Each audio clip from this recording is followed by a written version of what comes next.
So for those waiting for a new display from Apple, there is bad news, because apparently we're not going to see one launch anytime soon, so let's delve into it. So for the last few months, Ross Young's been telling us we could see a 27-inch mini LED display launch pretty soon, I'm assuming with the Mac Pro, but now Ross Young tells us that plan has been cancelled and we're not going to see this launch. Now, to be honest, I'm not completely surprised by this news because a 27-inch mini LED panel did not make a ton of sense.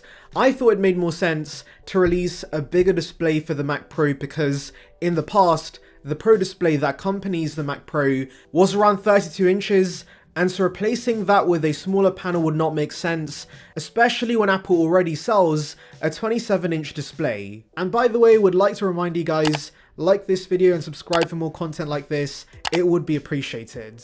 Now do remember in the past, 9to5Mac has told us there's another bigger display in the works, but we've heard nothing about that since that report. And so yes, for the time being it seems, we're not getting any new displays. Now Ming Chi Kuo actually went against Ross Young's report and said the 27-inch panel has not been cancelled. Mass production should begin in 2024 or 2025. It's going to have all the Pro features like 120Hz, and it's also going to have a new glass material backplane that's going to give it a thinner chassis and thinner bezels, so that's pretty nice. But either way, if Kuo is right, we're not seeing this launch anytime soon. I could see this replacing the Studio display in the lineup and Apple releasing a separate bigger display for the Mac Pro. However, since we've not heard much about the bigger display as I said, I think there's a pretty good chance that with the new Mac Pro later this year, Apple gives us no new displays, and this could make sense because ultimately Apple's recycling the same old Mac Pro body for this Apple Silicon refresh, and so recycling the same displays to save some cash during this recession period does actually make sense, since ultimately these displays are likely going to be very expensive, and this likely is only going to be for a niche market, and so spending the cost to produce these might not make sense right now because these won't be products for the masses. That's why Apple's recycling the same old Mac Pro design, because spending money on a new Mac Pro design does not make sense when the market for this is going to be pretty niche. So yes, it kind of makes sense we're not getting any new displays. Anyways, let's delve into your questions. So David says, I was already planning to get the iPhone Ultra, but will probably hold on to it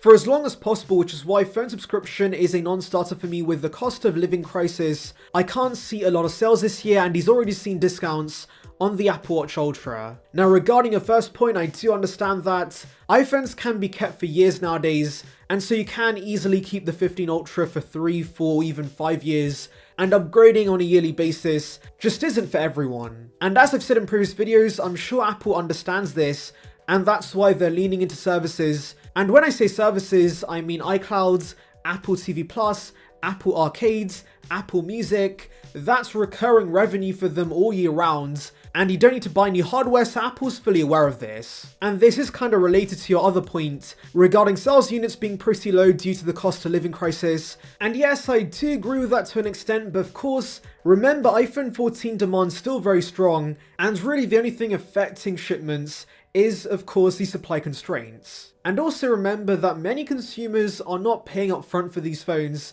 They're trading in devices, they're taking advantage of deals, they're paying monthly for these, and so yeah, basically apart from us techies, I doubt that many are going to be paying $1,000 up front. And regarding discounts on the Apple Watch Ultra, do remember that's a niche product. Most consumers are not going to spend $800 on a watch. It's for those who do extreme sports, and so discounts on that make sense, but we rarely see discounts on new iPhones, and that's because the demand's still there for the product, and they don't need price cuts. So at User says, if Apple really thinks cameras are so important, why don't they make a Pro camera mode?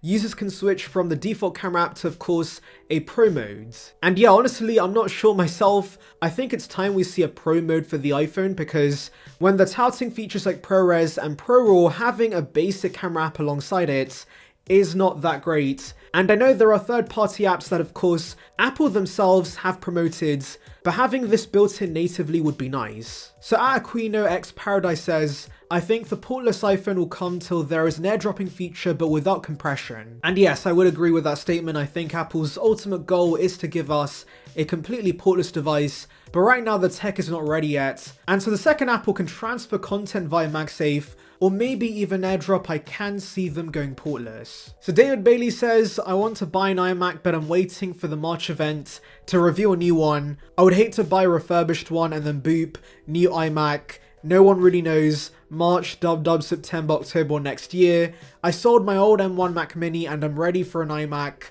with new colors and M3. So yes, unfortunately, unlike iPhones, Macs kinda have a release schedule that's all over the place. For example, no one expected new MacBooks to drop in Jan, but that was the case. And so yes, I'm hoping in the future there is a more consistent release schedule for the Macs, so that you know every October you can expect new Macs to release. However, Gurman's pretty credible and he says we should see a late 2023 release, so if you can wait, we might see this iMac at some sort of October/November event, or maybe a press release around that time instead. So William says, I think Apple may get rid of the 14 Plus since no one is buying it. Instead they have the 15 by itself, and it would be in between the regular and plus size at around 6.4 inches. This would mean there is room for a model above the 15 Pro Max in the range, which would be the 15 Ultra.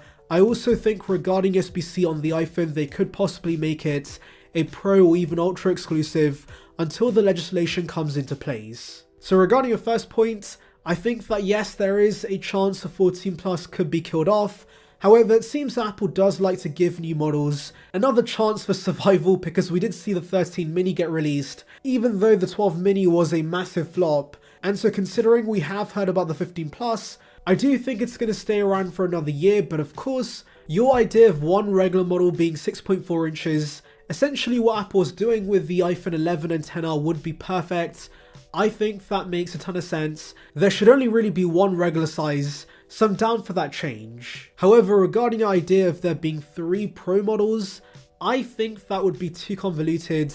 I don't think we need a Pro Max and an Ultra in the range, since most wanting the bigger size also want the best features, and to replace the Pro Max with the Ultra. Since if anything, Apple has probably now learnt that hey, we don't need as many iPhone models in the range, just offer a basic regular size and then 2 Pro models, and that would be more than fine for most consumers. We don't need another size option. So Fred says, I have not used a Mac since 2017 and I would have definitely bought the 12-inch MacBook. Guess I'll just never buy a laptop or desktop again and stick with my M2 iPad Pro. Now this is exactly why the 12-inch MacBook should return, because yes, we have iPads, but they're more restricted with their UI, so for those who want a compact laptop experience, offering a 12-inch MacBook would be nice. You have the much more versatile macOS, and of course a more portable laptop for those coming from iPads. And so yeah, please Apple, do revive this in the near future. Anyways, tell me your thoughts regarding this report in the comments. Anyways, thank you for watching guys, make sure to like and subscribe for the latest Apple news and rumours, and on that note, I'll see you guys in the next one.